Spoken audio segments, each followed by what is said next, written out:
Online class 7 science में। प्यारे छात्रों, आज हम आपको बताना चाहेंगे प्राणियों में पोषण।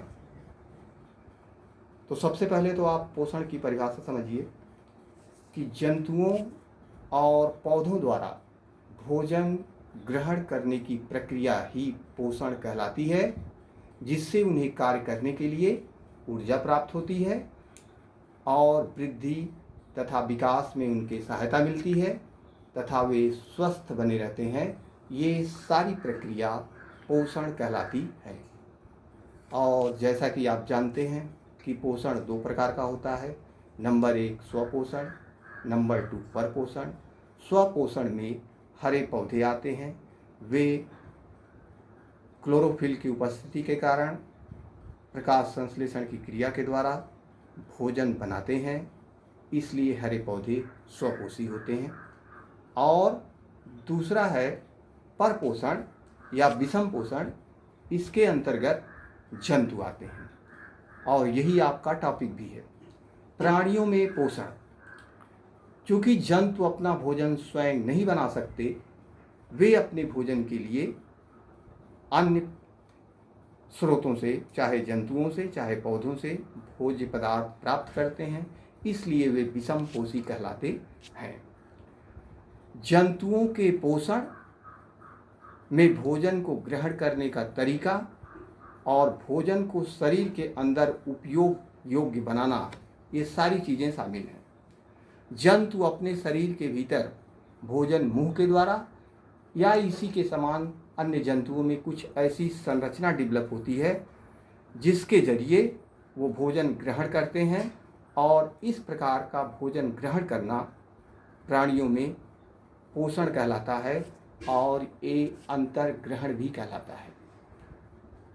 तो आप जानते हैं कि बहुत से जंतुओं में मुंह के द्वारा भोजन ग्रहण किया जाता है, लेकिन कुछ जंतु ऐसे भी हैं, जीव ऐसे भी हैं जिनमें कुछ इस प्रकार की संरचना भी होती है।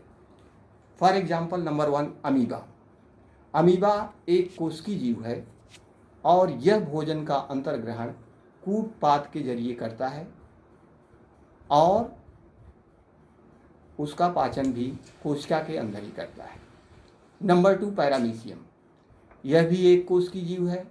ये अपने पक्षमाप, जिसे सीलिया कहते हैं, उसके द्वारा भोजन पकड़ता है और इसकी कोशिका पर भोजन के अंतर्ग्रहण हेतु विशिष्ट स्थान निर्धारित होता है। नंबर 3 कीट।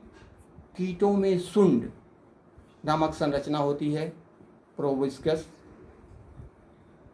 PROBOSCIS,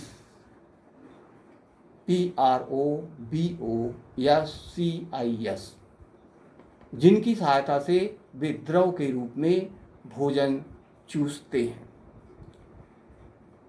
नंबर 4 मेढक। यह अपनी लंबी मांसल तथा चिपचिपी जिह्वा के द्वारा छोटे कीटों को अपना आहार बनाती है।